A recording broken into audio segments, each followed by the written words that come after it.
Hi everyone, welcome back to the channel. So today's video is just going to be my mid-year-ish book tag. I thought that I just wanted to talk about books today, and yeah, all the books that I've read over the past 7 months now, nearly 8 as we're almost in August. According to my Goodreads, I've read around 30 books, which is just like amazing. So I've been consistently reading now for a year, which is great. I've never actually done that before. Obviously I have been a reader throughout my entire life, but it's always been something that I've picked up and put back down.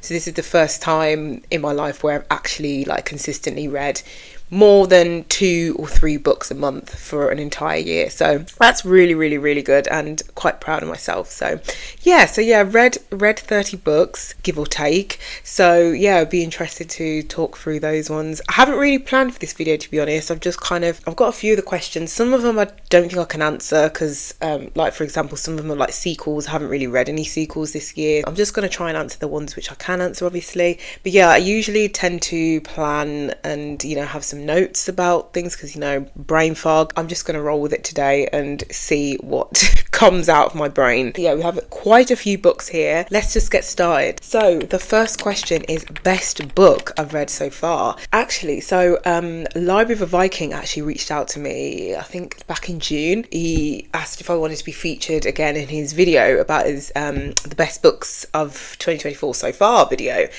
And I had to decline and say no because I still, by June, I hadn't read a book which was really worth sharing, to be honest with you. This year has been, I guess now I'm becoming a little bit more seasoned as I'm reading regularly and my taste is starting to change. I've been finding it more and more difficult to find amazing books, which I just want to shout from the rooftops. But there are 2 standouts, I think, maybe even 3 that are definitely worth sharing. So I'd say my best 3 books. So first of all, and I literally just finished this book. This has to go up there with one of the best books I've read, either of all time, but definitely this year. So this is Tomorrow by Gabrielle Zevin. This book, I was late to the party on this one. I know this was hyped and I just wasn't sure. I wasn't even sure what this was even about, but I had heard quite a few people who I trust have been speaking about it, and I was just like, right, I have to read it. I did this on a buddy read with Deb, and I think she hasn't finished it yet, but I've literally just finished it. And this is phenomenal. Like, this is such an amazing book. Even if you're not a gamer, oh my gosh, the journey this takes you on. So if you don't know what this is about, this is a book about 2 friends, Sadie and Sam. They meet when they're kids back in the 90s, I think, or 80s, might say. I can't remember, really like quite a while back now. And they share their love of games, and we follow them throughout the decades with their journey of building games. And I can't even say any more than that because I don't want to spoil it, but there's just so much that goes on in this book. There's love, there's grief, there's loss, there's betrayal, there's so much emotion, there's just so much realness, like the chronic illness rep, like the disability rep. It's diverse. Oh my gosh, it's just so good, and I didn't expect to love it as much as I did. So I am just teetering on if it's a 4.5 or 5. I think it probably is going to be a 5-star, but I want to collect all my thoughts first. But this is amazing, and I definitely, it has to be the best book that I've read like this year. I think it is phenomenal. It's so good. I've read some absolute bangers this month, and I can't wait to share. I think, to be fair, most of them are here in this video, but I'll obviously go into a bit more detail in my reading wrap up. But yeah, this is, if you haven't read this yet, you need to read it. It's exceptional, it's extraordinary, it's tremendous, it's magnificent, it's just so good, and I'll be recommending this to everybody that I meet and everybody that I know who is looking for a book. It's perfect. It's really good. Yeah, sorry about that. I had to go and run and get the book. So honourable mention as well for the best book I've read so far this year is Cleopatra and Frankenstein by Coco Mellors. I loved this book so much. I've recommended it to quite a few people now, and as you can see, let me get my breath back. Just ran and got this book. As you can see, it's all tabbed up. yeah, again, this was a journey as well. It is just so emotional, raw. It was hilarious. It just gave me so much and I loved it. Yeah, like what's this person say? Pandora Skies, tender, devastating and funny. Yeah, I couldn't agree more. It was amazing. So if you don't know what this is about, this follows a relationship and it's set in New York, so it follows Cleo and Frank, sorry. So Cleo is a early 20s, mid 20s art student, I think, and Frank, he has his own business and I think he's in his late 30s or might be early 40s by the time they meet. I can't quite remember now. And you just kind of watch their like devastating love story. They get married. This is all in the blur, by the way. They get married because Cleo really needs a green card to stay in the US. So Frank agrees to marry her and we just kind of watch their like marriage unfold. But it's not just that. There's so many things. There's so many devastating things that happens, and it follows obviously a group of friends, and it's got that like found family sort of element to it. So many different themes in here. You know, you've got grief and loss, depression. I don't want to say too many things because I don't want to give it away, but it's so good. It's amazing. If you like that sort of found family, like that kind of being in your 20s, sort of feeling lost kind of book, yeah, you'd really love this. But it's not just that, it's so much more. But I don't want to give too much away. But I really loved this book. I devoured it in a couple of days when I read it early on this year. And yeah, I highly recommend it. I do have Blue Sisters, which is on my TBR to read this summer as well. I've heard nothing but great things about that as well. So I can't wait to read that. But yeah, I had to mention this one. Next question is a biggest disappointment, and there are two books which I have for this one. The first one is Ghost by Dolly Alderton, and I think I gave this a 2 stars or 2.5 stars. I did not enjoy this book at all. I really loved Everything I Know About Love. I wanted to read a bit more from Dolly Alderton as I really like her writing style, but I really did not get on with this. I didn't like the characters. Thought they were very immature for, you know, women in their 30s, and I just thought the main character was just so like weak. I don't know, that sounds awful, but I just thought it was so weak. And I had a bit of a thing about Dolly Alderton and like how she can only write from like a privileged perspective. And I mean, I get that if she is privileged, then fair enough, whatever, but I like a writer who can give me range. Do you know what I mean? Like, give me some range, man, in your characters. Like, I don't really like that, you know, all of these characters are like, yeah, just like really like privileged and like quite, do you know what I mean? Like, ugh, you know, it kind of, I don't want to go into too much detail, but yeah, I didn't really love this one, to be honest, and it was a really big disappointment because I'd heard really good things, but I don't know if it's the end of me reading Dolly Alderton. I still want to read good material because I know that's from a guy's perspective, and I'll be interested to see how she writes that, because I suppose I heard it's supposed to be funny because I think the main protagonist, is a comedian, so I still am open, but this was a real big disappointment. And then the second one was The Delegate Dream Department Store by Mia Lee, I think. This book was a huge disappointment. I bought this because I think I found it on World of Books. I read the description. What is it? It's like it's a dream store. Like, so basically when us humans go to sleep at night, we dream and we go to this department store where we want to order a specific dream, and you know, it's meant to help us in certain aspects of our lives. And it's just it was very slow. There wasn't really much of a plot, and I did actually end up DNFing it. So yeah, and I was just really surprised because this is the Korean #1 bestseller. Millions of copies have been sold. So I thought, you know, very similar to Tomorrow, like a bestseller. I was like, ugh, I'm always very skeptical of like bestsellers, but this just was not it for me at all. So yeah, real big disappointment. So yeah, I don't know, other people might have really liked this book, but I just didn't enjoy it. Next question is the biggest surprise, and that had to be Sorrow and Bliss by Meg Mason. This was on my TBR for ages, literally probably a year ago. I bought this last August, and it had been on my TBR for ages and ages, and I finally read it in March, and I thought, again, 5 stars. This was outstanding. This was a stunning novel about mental health mainly. We follow a writer called Martha, who's married to her husband Patrick, and there's just some really deep issues which are shared in this, and just something's wrong in her life but she doesn't know what it is, and we just really follow this journey with her mental health, and just, oh my gosh, the impact it has on her life and her relationship and her family. And this was just written so beautifully. If you do deal with mental health issues, you know, I have and still do deal with a lot of mental health issues, and I felt like this was like depicted quite well. You often felt very frustrated by Martha.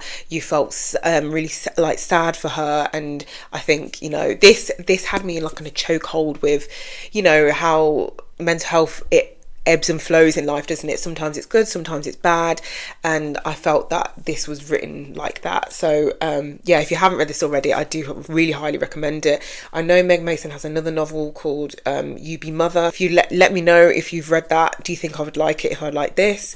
But yeah, so I really highly enjoyed this, and this was a real big surprise because I was not expecting to enjoy this as much as I did. New fave author. So yeah, this is definitely a new one for me. So the author which I've just discovered is Shani Akila, and this is the book called For Such a Time as This. Again, I've literally just read this, and this was outstanding. This was phenomenal, and I gave this 5 stars. This was my first 5 stars in months, and oh, I needed this so much. I felt seen and represented in this book so badly, and that's why I enjoyed it, and I will definitely be reading whatever Shani Akila comes out with. Yeah, I thought this was absolutely outstanding, and I loved it. It very much reminded me of, if you love Girl, Woman, Other, you would really enjoy this. So this is a collection of short stories, and it follows a group of Black British men and women throughout London, and this deals with, again, so many deep themes like depression, like mental health, and grief and illness and chronic illness as well, and yeah, just friendship, and just so much. And this made me miss Jamaica so much, and you know, I've been so lucky that I've been able to go quite a few times in my life, and this really made me like feel for like the comfort of that, you know, the motherland, essentially, like where I come from, where my family comes from. And this like really made me, I know I'm not born there, but I get a kind of homesickness, I guess, from it, and it just made me feel so comforted and remind me of my childhood. And oh yeah, this was just such a great book, and yeah, I'll definitely be reading whatever Shani Akila comes out with. Again, like I said, highly recommend this book. I'll probably go into a little bit more about it in my reading wrap up, but yeah, this was 100% a new favourite author of mine. Moving on to books that made you cry, and oh gosh, it's down there, hold on. So again, it's gonna have to be tomorrow. I literally sobbed reading this book. Oh my gosh, I was sobbing. Like, this got me. Like, this got me good. Oh, I even feel it coming on now, honestly. I am so deeply connected to these characters. Like, this book got me so bad. If you're in the mood, if you want to cry, definitely read this book. It's not all sad, but there's obviously sad bits in there, and oh my lord, it was just written so beautifully. It was so poignant and tender, and oh gosh, yeah, I was sobbing. I remember literally last night I was sobbing, and like I kind of went into the living room, and my husband was like, "Are you okay?" And I was just like, "No, no, I'm not okay." Oh, I was destroyed by this book, destroyed in a good way. But yeah, if a book can make me feel like that, then it is a true, I'm calling it now as a 5 star. But yeah, this got me in my feels big time. Okay, moving on to books that made you happy. So there's 2 here. So first, surprise, Hiding Him. This made me really happy. Just like the cultural references in there, the banter was unmatched. It was so funny, like hilarious. Like that British banter, like it's just, it just hits, man. Like, it's just so funny. Some of the lines in here from the characters were like very witty, very some of them are a bit like, oh, like a bit, I can't think of, what's the word, just a bit like cheeky, do you know what I mean? A bit, what's the word? I'm gonna have to Google it. Hold on. Yeah. So like, yeah, very bold and very like saucy, a bit brash. Yeah, saucy is definitely the right word. Saucy. Yeah, this was so funny. So this is about two boys in sixth form. So if you're not from the UK, sixth form is just like an extra part of school. So after 16, you either decide to stay on at school and do sixth form. That's where you do A levels, and then you go on to university, or you go to college. You can do your A levels there, or you can do like a course instead. So yeah, they stay on at school. So yeah, two sixth formers, Cameron and Finn. Yeah, they meet and kind of get to know each other. But yeah, this is a lovely book about friendship and school bullies and coming out and just so much, and it's just such a fun book. And yeah, it's a good time. It's a good coming of age story. And yeah, it's a good time. I had a really good time in this. I loved the High School Musical 2 reference as well. That was like a real standout to me. It was just such a good time reading this. I was beaming from ear to ear. I loved it. And another book I really enjoyed and I was really happy about, which made me happy, was Honey and Spice by Bali Babalola. Even though I gave this a 3.5, which I don't know why now, I'm bumping up to a 4. You heard it right. I'm pumping this up to a 4. I really loved this book. I loved the story. I loved the relationship between Malachi and Kiki. So if you don't know what this is about, we follow Kiki Banjo. She has her own radio show at college, Whitewell College, where listeners phone in and kind of she answers their dilemmas, kind of similar to like the Receipts podcast sort of style. I think that's what she does. Yeah, the new guy on the block is Malachi, and he's kind of a bit of she calls him the waste man of Whitewell, and she kind of puts him on blast on the radio. And yeah, I don't want to say too much just in case you want to read it, but yeah, they're kind of sweet spicy romance happens, and I thought this was really good. This made me happy. I loved their relationship. I loved the food in this as well. Like, there was a restaurant in here, it was like American, is it American, African, or like Nigerian fusion, and it sounded amazing. It was like plantain waffles. Come on now, like that sounds so good. So yeah, I really love this, and I know Balu Babalola has another book called Love and Colour. I think that was her first one, so I definitely want to read that because I really enjoyed this. So yeah, this made me really happy, and yeah, it's just a fun, light-hearted book. The next question is book to movie adaptation. So obviously I haven't seen it yet because it hasn't come out, but will I be going to watch the film? I don't know. It probably will be a hate watch, to be honest, because let's backtrack it. Let's be real. I did read this book last September, and initially I gave it 4 stars, I think. Bearing in mind, I'd only just returned to reading, and I was basing my gosh, I've completely lost my mind. I completely lost my thought. I was basing my review, my rating, on how I felt, how the book made me feel, how quickly I got through it, how much I enjoyed it. And it was a very addictive book, very similar to Magnolia Parks. I know everyone's probably read this book, but obviously now that my taste has changed, and I've acquired a different taste over the last couple of months. Yeah, it's not a great book, but I watched the trailer and of the film. I don't know if I might go and see it in the film. Who knows? I don't know. No, I don't know if there's any point because I've read the book, but I would like to maybe see it. I think it's Blake Lively that plays Lily. I don't know, we'll see. It might be interesting to see what they've taken from the book to the movie. So yeah, I'm putting that in as like a question mark. It doesn't come out till a couple of weeks now, so maybe I'll come back, and if I do watch it, I'll share what I think. Yeah, if you don't know what this is about Lily, who gets into a relationship with Ryle, and it's a very tumultuous relationship, let's put it that way. But she also had a boyfriend from her past called, what's his name, Atlas. That was her first true love. We love Atlas. It's kind of about that, and how, yeah, I won't kind of get into it, but I'm sure you probably know, being in the book community, you definitely obviously know about this book, and people don't tend to like it. God, wow, I'm just looking at the font. It's no wonder I got through it so quickly.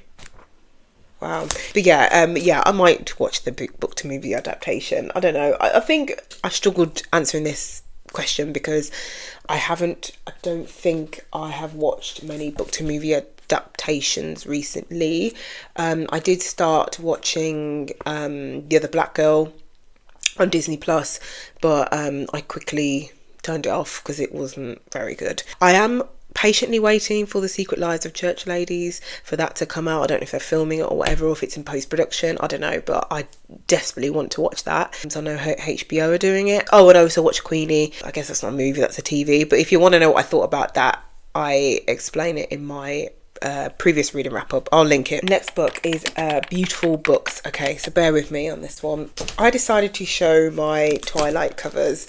So I've got a vlog where these actually came. I ordered these from, oh gosh, what's her name? Katie Video. I'll leave the link in the description box, or you can watch the video. I'll try and link it. But yeah, these are the Twilight covers which I was absolutely obsessed with. Will I reread Twilight? Probably not. I did reread it earlier this year and I thought it wasn't that great, so I don't know whether to read it again. I might read Midnight Sun because I haven't actually read that book before.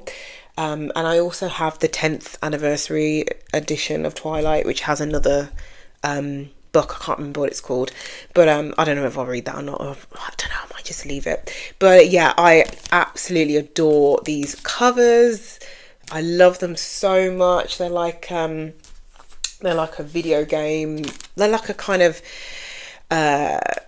video sort of style book cover, and I just think they're so cool, and they were worth the money and the time, and yeah, I just think they're so cool.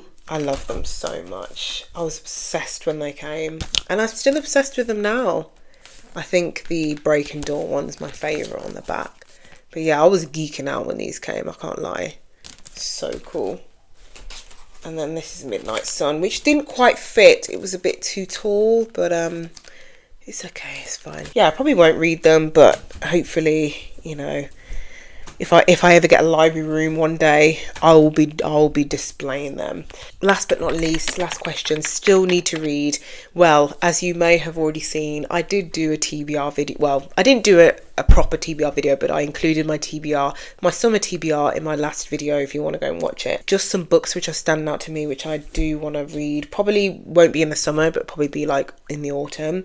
So I definitely want to read In Memoriam by Alice Wynne. I've heard amazing things about this. Again, this is probably going to be featured in the end of year tag Books That Made Me Cry, because I've heard it is very emotional, so I'm preparing myself. This is like I think this is a love story set in World War One, and it follows two guys where I think one of them goes off to war and I think the other one follows him. I can't remember, but it just sounds heartbreaking. And I don't really like historical fiction, but I know it's got romance in there, so I think that will kind of entice me in and pull me in. Then we've got Shuggy Bane, which I just keep getting nagged to read it. Definitely want to get around to reading this one. I did start listening to Young Mungo by the same author, Douglas Stewart, but I'm not sure if that is a follow-on to this or if it's just another novel by him, but I stopped reading it. I can't remember why. I wasn't really enjoying it. I think I definitely want to read this because I've heard great things. And then Boy Parts, I think this might be my next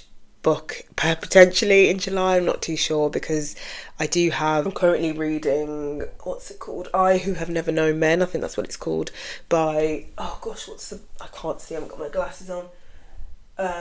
Is it Jacqueline Hartman? I am reading that currently, so I don't know if I can squeeze another book in July. I'm not too sure. If not, if I can, I will probably want to read Boy Parts. But I'm currently looking at my summer TBR, and there's so many books here I do want to read, but I won't go into it because I've already gone into them before in that video, but these are just some that stood out to me. So yeah, this one sounds a little like shocking, so I definitely want to read something like that. But yeah, that's it. Oh, I just wanted to say before I go, thank you guys so much for all of your input and your insight and everything, and sharing your experience with A Little Life. Again, like I said, I wasn't entirely sure if I wanted to read it anyway. I just wanted yeah, like your guys' input really on how you think, you know, I feel, especially people who have read Push by Sapphire, because that was just that was a little too intense for me personally. I think that there was a really amazing comment. I can't remember what your name was, but there was a really amazing comment from someone who was a bookseller, I think, and they summarized it well. So, and I suspected that it would have some similar themes potentially, yeah, from Push. So yeah, for right now, I think A Little Life Owl Park, I definitely won't be reading that anytime soon, but I think I will want to read it at some point in my life. I don't know when, but definitely nowhere near any time now. So I'm going to keep it, I'm going to hold on to it. I know my husband wants to read it as well, so he'll probably read it way before I do. Thank you for letting me know how you feel about the book. I know some people are a little bit disgruntled by the book, and that's fine. You're free to, you know, share your opinion on that, so that's fine. But yeah, so yeah, thank you so much for that. Yeah, I'm gonna head off now, so I hope you enjoyed this video, and I'll speak to you in my next one.